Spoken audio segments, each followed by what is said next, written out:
Assalamualaikum warahmatullahi wabarakatuh. Selamat sore semuanya.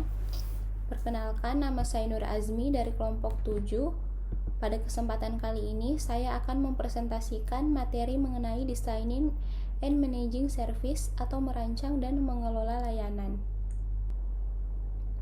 Designing atau merancang merupakan sebuah proses untuk membuat atau menciptakan objek baru.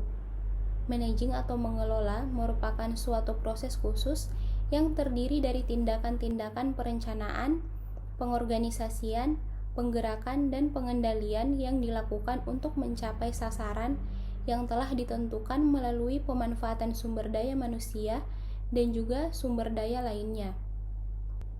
Adapun servis atau jasa ataupun layanan yang merupakan berbagai jenis tindakan atau kinerja yang dapat ditawarkan oleh suatu pihak kepada pihak lainnya yang pada dasarnya tidak berwujud dan tidak menghasilkan kepemilikan apapun.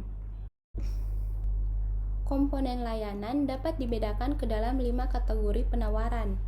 Yang pertama, barang berwujud murni atau pure tangible goods, di mana penawaran ini terdiri dari barang-barang yang berwujud, contohnya seperti sabun, pasta gigi, dan lain sebagainya.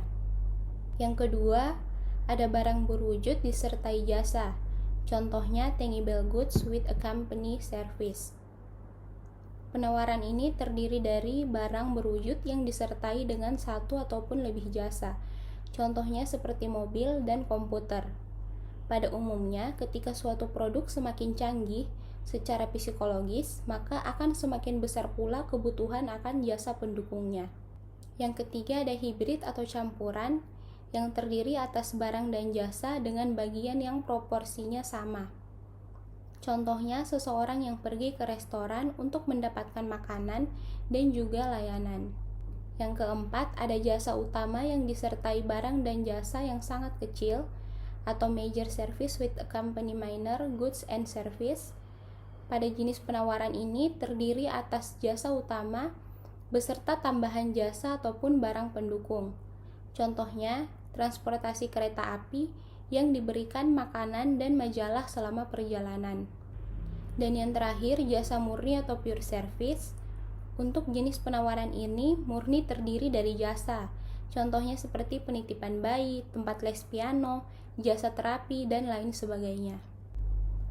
Karena bauran barang dan jasa banyak perbedaan dan terkadang sulit untuk melakukan pengkategorian, maka jasa dapat dibedakan melalui yang pertama, equipment based atau berbasis peralatan, seperti pencucian mobil otomatis dan mesin penjualan otomatis, ataupun yang berbasis orang, seperti pencucian jendela, juga layanan akuntansi. Selanjutnya, service proses atau basis proses, di mana perusahaan layanan dapat memilih di antara berbagai proses yang ada untuk memberikan layanan mereka. Contohnya, restoran yang menawarkan metode pelayanan siap saji, kafeteria, dan lain sebagainya. Pada beberapa layanan, ada yang membutuhkan kehadiran klien. Contohnya, dokter gigi yang baru dapat memulai praktiknya ketika pasiennya hadir. Sedangkan yang tidak membutuhkan kehadiran klien yaitu perbaikan mobil. Jika kliennya harus hadir, maka penyedia layanannya pun harus mempertimbangkan kebutuhan dari klien tersebut. Contohnya, salon kecantikan yang akan berinvestasi lebih pada dekorasinya, memikirkan musik apa yang akan diputarkan, serta terlibat percakapan ringan dengan kliennya. Perbedaan selanjutnya yaitu layanan dapat memenuhi kebutuhan pribadi maupun bisnis. Penyedia layanan biasanya mengembangkan program pemasaran yang berbeda untuk pasar ini.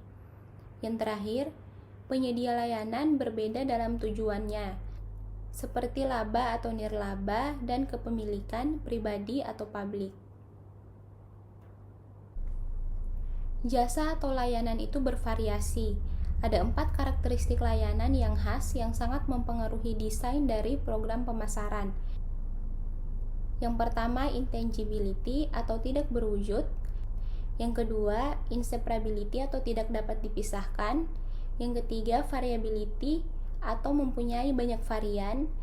Dan yang terakhir, perishability, yaitu tidak bertahan lama atau tidak dapat disimpan. Suatu perusahaan dapat mencoba menunjukkan kualitas dari layanan mereka melalui adanya bukti fisik juga prestasi yang telah mereka raih. Ada 6 alat pemasaran yang dapat digunakan untuk mewujudkannya. Yang pertama, tempat. Tata letak area check-out dan arus lalu lintas harus dirancang dengan hati-hati. Antrian untuk menunggu tidak boleh terlalu lama. Ketika staf check-out sibuk, harus ada staf lain yang dapat mengambil alih beban kerja. Yang ketiga, peralatan, pemindah UPC, pembaca kartu kredit, dan peralatan elektronik lainnya semuanya harus canggih. Yang keempat, materi komunikasi. Papan nama dan brosur, teks dan foto, semua harus menunjukkan efisiensi dan kecepatan. Yang kelima, simbol. Nama dan simbol supermarket dapat menyarankan layanan cepat. Dan yang terakhir ada harga. Supermarket dapat mengiklankan potongan harga jika pelanggan harus mengantri lebih dari 5 menit. Realita baru bagi pengelola layanan. Hubungannya dengan pelanggan yang mengalami perubahan yaitu pertama, pemberdayaan pelanggan, di mana pelanggan menjadi lebih berpengalaman dalam membeli layanan dengan dukungan produk dan menuntut pada layanan yang tidak dibundling. Kemampuan pelanggan untuk menyebarkan cerita yang baik ataupun yang buruk mengenai produk dengan adanya internet. Perusahaan tidak hanya dituntut untuk menyelesaikan keluhan yang ada pada saat ini, namun juga memastikan keluhan tersebut tidak akan muncul lagi di masa yang akan datang. Untuk itu, memecahkan masalah yang dialami pelanggan dengan cepat dan mudah dapat membantu memenangkan pelanggan setia jangka panjang. Yang kedua, produk bersama dengan pelanggan. Pelanggan memainkan peranan penting dalam proses penyampaian produk, karena perkataan dan juga tindakannya akan mempengaruhi kualitas dari pengalaman layanan dan produktivitas dari karyawan frontliner. Pelanggan akan merasa memperoleh lebih banyak nilai dan merasakan hubungan yang lebih kuat dengan penyedia layanan apabila diikutsertakan dalam proses layanan. Yang terakhir, kepuasan bagi karyawan. Perilaku karyawan yang positif pada pelanggan membuat loyalitas mereka menjadi lebih kuat. Terdapat korelasi tinggi antara kepuasan pelanggan, kepuasan karyawan, dan juga profitabilitas perusahaan. Keunggulan pemasaran dalam layanan membutuhkan keunggulan pada 3 bidang yang luas. Yang pertama, external marketing, yang menjelaskan pekerjaan normal dari persiapan, penentuan harga, distribusi, dan juga mempromosikan layanan kepada konsumen. Yang kedua, internal marketing yang menjelaskan pelatihan dan proses memotivasi karyawan agar mampu melayani konsumen dengan baik. Dan yang terakhir, interactive marketing yang menjelaskan tentang keahlian dalam melayani klien. Sebelumnya mohon maaf karena terdapat kesalahan dalam penulisan PowerPoint ini. Perusahaan layanan yang dikelola dengan baik mencapai keunggulan pemasaran. Memiliki yang pertama konsep strategis. Perusahaan pelayanan umumnya terobsesi pada pelanggan, memiliki perasaan yang jelas terkait dengan pelanggan serta kebutuhannya, dan mampu mengembangkan strategi yang berbeda untuk memenuhi kebutuhan tersebut. Komitmen manajemen puncak, memiliki komitmen yang menyeluruh terkait kualitas pelayanan. Standar yang tinggi.